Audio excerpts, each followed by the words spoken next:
जय जगन्नाथ। व्याप्त बारिधिर विशाल बेलाभूमि कनकमयी काननिका तृप्त किरीटिनी गुरु गंभीर गिरिनाद तथा छवि उत्कलर सर्वश्रेष्ठ और सर्वप्रथम राजधानी कटक प्रांगण में छिड़ा होई मोर समस्त गुरुजन मानू नतमस्तक पूर्वक भक्तिपूत प्रणाम जनाई मोर वक्तव्य आरंभ करने को जाऊँगी। आज विषय वस्तु है गोपबंधुंकर स्वप्नर ओडिशा। सभ्यतार सूर्योदय ठारू केते महामुनिषी केते जुगान्तकारी ज्ञानी मानी महापुरुष एई कानन कुंतला तटिनी मेखला चिर महनिया भारत मातार कोल आलोकित करी अक्षय ऐश्वर्य समग्र सृष्टि को करिसंती दीप्तिमंत सत लांछना जातना दैव दुर्विपाक को मथाकाटी बरण करी शोक सिंदूर बेलाभूमि रे निजकु तिल तिल करी दग्धीभूत करिसंती एई समाजर कल्याण पई जो गीतटी उज्जवल ज्योतिष्क भारतीय आकाश में उद्भासित होई समग्र सृष्टि को देखाई सत्पथ शुणाई शांति अहिंसार बाणी कर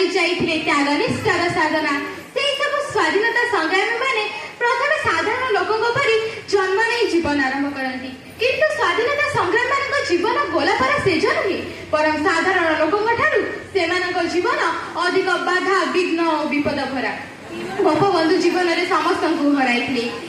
प्रतिटी जीवन उठपड़ विचित्र कहानी से कहानी को शुणिले बेले बेले लोम टांकुरी उठे मुंड आपे आपे निकटरे नुई जाए। आज्ञा हाँ जार ना शुणिले आज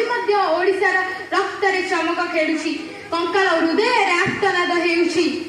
घटिकिया वकिला पेट पूरी जाऊँगी से हेउछंती प्रातः स्मरणीय चिरवंदनीय गोपबंधु दास। पुरी जिला सुवर्ण ग्राम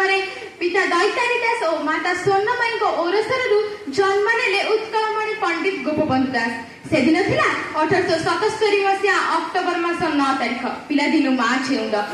लालन पालन दायित्व नहीं पीयूसी कमल नानी बापा शिक्षार समस्त दायित्व नेउथिले घरे ट्यूशन सार को आनी रखाई प्राइमरी स्कूल खोलाई